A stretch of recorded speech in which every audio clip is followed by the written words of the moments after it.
ముందుగా ఈస్టర్ పండుగ శుభాకాంక్షలు. అదేవిధంగా ఈరోజు దళిత నాయకుడైనటువంటి జగజ్జీవన్ రామ్ గారి జయంతి. ఆయనకు నా యొక్క హృదయపూర్వకమైనటువంటి వందనాలు తెలుపుకుంటూ, నిన్నటి దినమున తెలుగుదేశం పార్టీకి సంబంధించినటువంటి నాయకులు వాళ్ళు చేసినటువంటి తప్పుడు పనులను సమర్థించుకోవడానికి శిల్ప కుటుంబం పైన నిందలు వేయడం అనేటువంటిది సరైనటువంటి నిర్ణయం కాదనేటువంటి విషయాన్ని తెలియజెప్తూ, నేను ఒక్కటే వాళ్ళని అడుగుతా ఉన్నాను, రైతు అంటే ఎవరయ్యా? రాత్రింబవలు కష్టపడి కులం మతం అనేటువంటిది ఆశించకుండా ప్రపంచంలో ఉన్నటువంటి ప్రతి ఒక్కరికి ఆకలిని తీర్చేటువంటి ఆపద్బాంధవుడు. వాళ్ళ శ్రేయస్సు కోసం ఇచ్చినటువంటి భూముల్ని మీ పార్టీ కోసము కేటాయించుకోవడం అనేటువంటిది ఎంతవరకు సమంజసము? అంటే రైతు యొక్క భూమిని, రైతు శ్రేయస్సు కోసం కేటాయించినటువంటి స్థలాన్ని మీరు 2 ఎకరాలు సంవత్సరానికి 2,000 రూపాయల లీజ్ తోటి మీరు తీసుకోవడం అనేటువంటిది అసలు సిగ్గనిపించడం లేదా? ఆ విషయం పట్ల మీరు మాట్లాడడానికి మీకు మనసు ఎలా ఒప్పుతుందో ఒకసారి మీరు ఆలోచించుకోవాలి. దీన్ని డైవర్ట్ చేసుకోవడానికి శిల్పా సహకార్ గురించి, శిల్పా రైతు సమాఖ్య గురించి, శిల్పా మహిళా బ్యాంకు గురించి మీరు మాట్లాడుతూ ఉన్నారు. ఓకే, మీరు మాట్లాడింది బాగానే ఉంది. మీరేమంటున్నారు? వ్యక్తిగత ప్రయోజనాల కోసమే వీటిని రన్ చేస్తున్నారు అని చెప్పేసి మీరు చెప్తా ఉన్నారు. మీకు చేతనైతే మీరు చేయండి, మీకు చేత కాదు, మీరు చేయలేరు, చేస్తుంటే ఓర్చలేరు. ఎందుకైనా మీకు ఇంత కడుపుమంట? శిల్పా సహకార్ వల్ల మీరు 10 నుంచి 15% వరకు మాత్రమే మీరు డిస్కౌంట్ ఇస్తున్నారని చెప్పారు. మీరు 30% డిస్కౌంట్ దొరుకుతా ఉంది బయట అన్నారు. అయ్యా బాబు, మీకు దండం పెట్టి అడుగుతా ఉన్నా నేను, ప్రజలంతా కూడా మీ కూటమి ప్రభుత్వం వచ్చిన తర్వాత అల్లాడిపోతా ఉన్నారు. ఎవరి కాడ కూడా డబ్బు రొటేషన్ అనేటువంటిది పోయింది. వాళ్ళు సరుకులు, నిత్యావసర ధరలు పెరిగిపోయి వాళ్ళు సరైనటువంటి సరుకులు కూడా సక్రమంగా కొనలేనటువంటి పరిస్థితిలో ఉన్నారు. ఆ 30% డిస్కౌంట్ ఆడ దొరుకుతా ఉందో ఆ మా శిల్పా సహకార దగ్గర మీరు బోర్డు పెట్టేస్తే ప్రజలంతా పోయి అక్కడే కొనుక్కుంటారు. ఒక్కసారి సిగ్గుండాలా మాట్లాడితే 30% డిస్కౌంట్ ఇస్తారు అని చెప్పేసి మీరు చెప్తా ఉన్నారు. ఈరోజు మీరు 1000 రూపాయలు లీజుకు తీసుకున్నటువంటి భూమికి 1000 రూపాయలు బాడుగ చెల్లిస్తున్నటువంటి ఈ శిల్పా సహకారు, ఈ శిల్పా మహిళా బ్యాంకు, ఈ శిల్పా రైతు సమాఖ్యకు ఎలాంటి సంబంధం ఏమైనా ఉందా?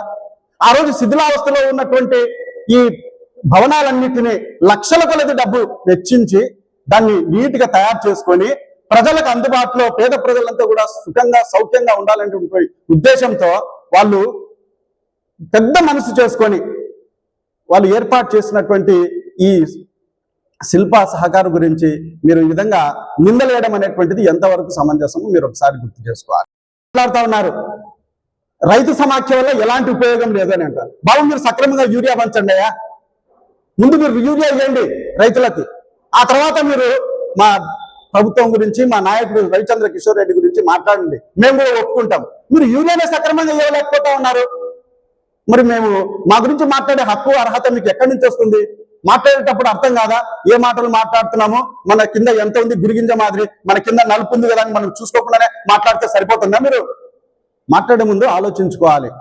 అరే, మనము రైతులకు ఎంత అన్యాయం చేస్తా ఉన్నాము, రైతు భరోసా ఇవ్వలేకపోతున్నాము, రైతులకు గిట్టుబాటు ధర కల్పించలేకపోతున్నాము, రైతులు అన్యాయం అయిపోతా ఉన్నారు అని చెప్పేసి ఈ విషయాలన్నింటినీ పక్కదోవ పట్టించి మీరు ఈ విధంగా మాట్లాడుతున్నారు. ఇంకొక విషయం ఏం చెప్తారు మీరు? రైతు కేంద్రాలు కలకలలు ఆడుతున్నాయి. అవును, కలకలలు ఆడుతున్నాయి.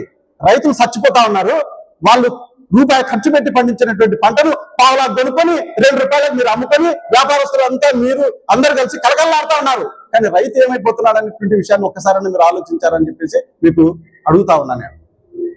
కాబట్టి మీరు ఈ శిల్పా కుటుంబం గురించి మాట్లాడేటువంటి ముందర మీరు చాలా విషయాలు మీరు క్షుణ్ణంగా మీరు ఆలోచించుకొని మాట్లాడాలి. అభివృద్ధి గురించి మాట్లాడతారు. అయ్యా, మీరు అభివృద్ధి గురించి మాట్లాడితే వినేవాడికి బాగుండదు, ఏమి అది చూసేవాడికి కూడా బాగుండదు. ఎందుకంటే అభివృద్ధి అనేటువంటిది ఎప్పుడు జరిగింది, ఎలా జరిగింది, ఏ విధంగా జరిగింది అనేటువంటిది ప్రజలకు తెలుసు, మీరు కాదు చెప్పాల్సింది.